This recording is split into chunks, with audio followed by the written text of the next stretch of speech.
Hey, it's W5HRO. Well, I did start working on this old Courier 23 to get it ready for 10 meters. And I pulled the front panel off. Well, the first thing I did yesterday, if you remember one of my, I don't know which video it was, first, second, third, or fourth, I don't know. The SO239 jack was busted off. Somebody had a L connector on there that would not come off, and I took a pair of vice grips when I first got this thing and tried to take it off, and it wouldn't come off, and I carefully tried to keep moving and moving, and it just snapped this whole thing off. So I put a brand new Amphenol SO239 on there, wired up. It came out perfect. I had to drill the rivets out. I used some M3 screws. They're metric screws with the nuts on the other side. They seem to be the right size for it, so I got that all. That's the first thing I did to it. When I started working on this thing yesterday. It's what is it? It's Sunday here, and tomorrow's a holiday, so I get one more day off from work. But I did that first, and I pulled the front panel off. I haven't put the modulation light back on because I got to see if it was working, but these things are hard. This thing was really hard to get off. It's got some insulated things to go over those wires, but you can get different kind of lights to put on this thing, the same thing, and I might just do that. These are really hard to get on and off. But I went through and I did that and waxed the front panel. It came out absolutely beautiful. Looks like a brand new radio again. So I WD-40'd all the pots. I didn't have to change this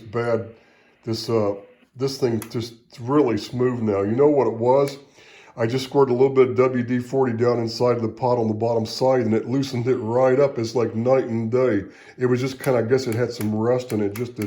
That's the standby switch. So all the knobs now turn really smooth. So I did that. I had WD-40'd all the tube pins and the crystal sockets and on the wafer switch. Man, half the channels on this thing wouldn't work, and I pulled all the crystals out one by one. I took my little acid brush with some WD-40 in here, and I cleaned them all up good and put them back in. Now they're all making contact. So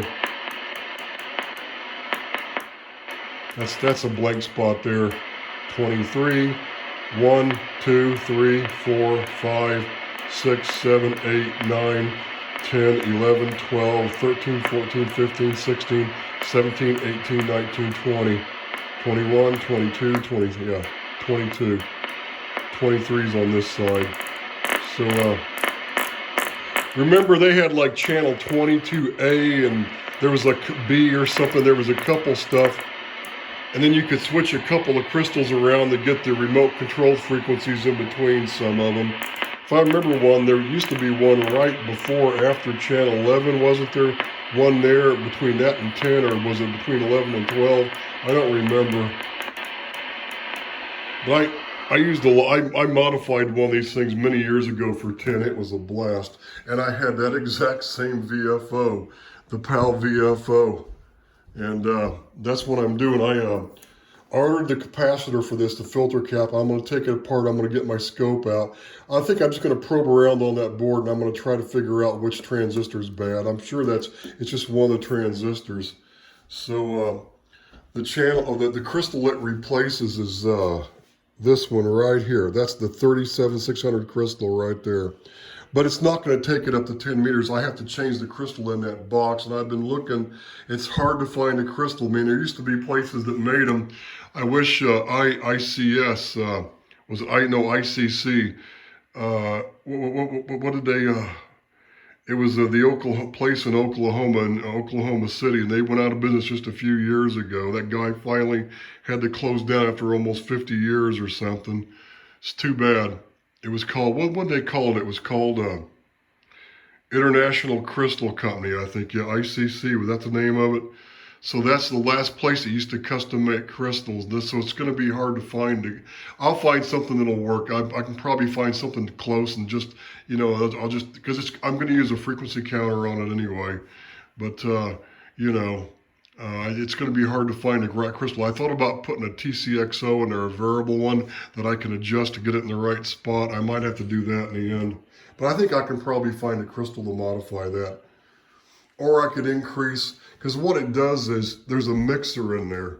I don't mean a mixer, there's a multiplier that the crystal frequency, you know, and the when you turn this, there's a different this is a separate oscillator to the crystal. I could always probably modify the oscillator to shift it up a little bit or something to get it to go up higher. I could do that too. That'd be the last you know, option if I can't get a crystal or a TCXO to get that thing up.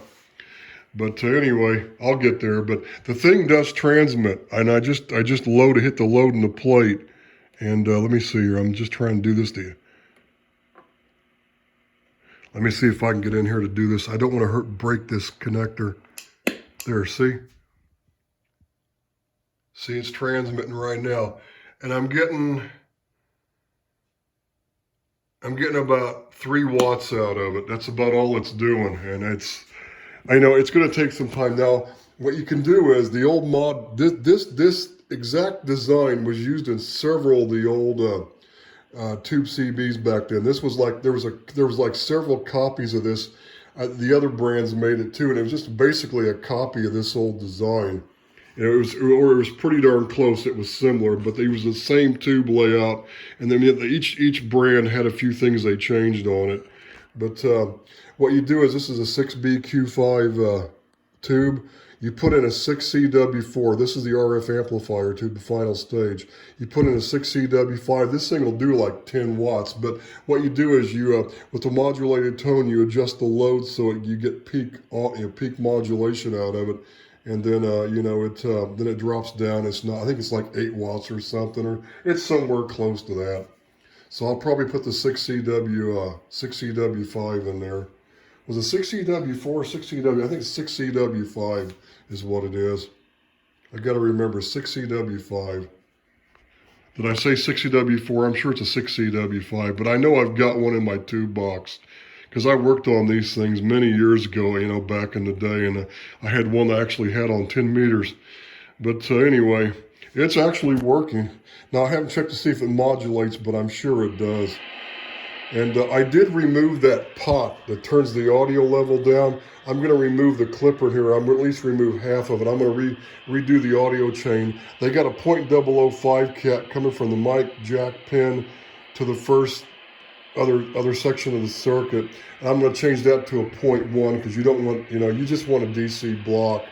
So I'm going to probably bypass some of that clipper and the other stuff and, you know, route it where it's supposed to go, because the original ECIs didn't have clippers in them. And let me stop the video and let me see if, well, I really don't want to have to splice the videos together. It takes kind of a while to do that. Let me see if I can. God, that thing's getting hot. These transistors on back get really hot. I don't remember those things getting that hot. I could have sworn those were just for when you're operating the thing off DC, but I guess they are engaged when you have the thing on AC too. I just don't remember them being on, and they get hot. I am going to pull those off because they plug in undo these 2 screws. Those are plug-in sockets, so I'm going to put some better heat shrink on the backs of these and stick them back on again so it gets a little bit better cooling.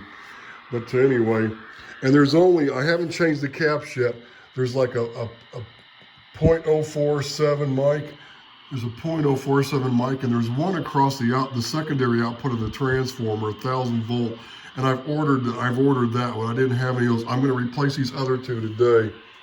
I think those might be, if these are for the audio chain, I may have to change them, but I need to see what part of the circuit they go in. But there they are right there. There's the replacement 0.047s.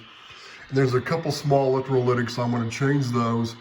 And what I was going to change the big filter supply cap, and the only one I have that'll fit is a 350 volt. And I did clip on the output of the supply after the first rectifier, and it's 315 volts, and that's a little bit too close for comfort, because the caps in there is a 450, which really, as long as it was a 400, it would have been fine, but I didn't. This is the same height, the one that was in there, and I got some like 525 volters, but they stand up real tall. So I got on the AES's website, Antique Electronic Supplies website, and I ordered the one. It's like 430s at 475 volts, and it's just a little over 2.5 inches tall. This one's a little over 2.5. This is like 2.55, I think, and the one I order is like 2.6, but you'll put it just right below the top of the, where it's not going to exceed this, because the 525 volt ones I had stand up to about here, so I wouldn't be able to put the thing back in the case.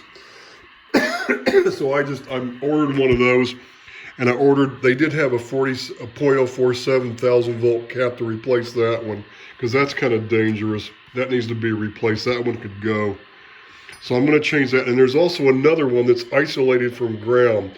It's a 40 mic, 350 volts. So I found like a 47 mic, but just a radial lead one. I'm not even going to put it, excuse me, I'm just going to remove that orange one, and I'm just going to solder the other one across the bottom somewhere in its place. It doesn't have to be mounted like that. There was no reason. That's probably the only cap they could find at the time. So I'm going to change those. It'll probably take me about a week to get those. So hopefully maybe next weekend I can finish changing the rest of the caps. I'm going to change those 2 blue ones today in the electrolytics, and then I'll wait for the other ones to come in. But I'm just kind of leaving the thing on here for a little while.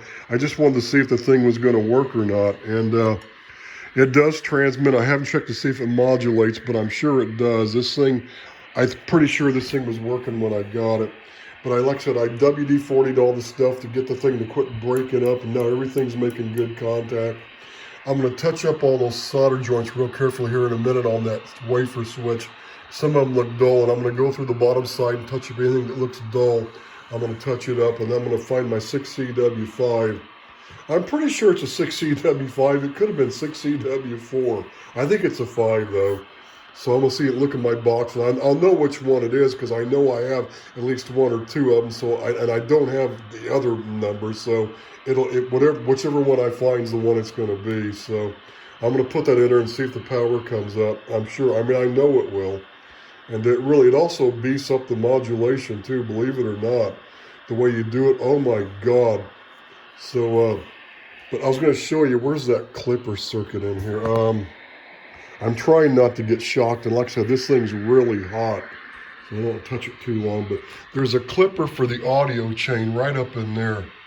And what I'm going to do is I'm going to reroute some of it, but I'm going to see if I'm going to try to leave part of the clipper so it clips the negative peak going to the, whichever one, makes, I'll have to hook my scope up on the sampler, and whichever one affects the negative, it reduces the positive peak, I'm going to remove that one, but leave the one probably for the negative side on there.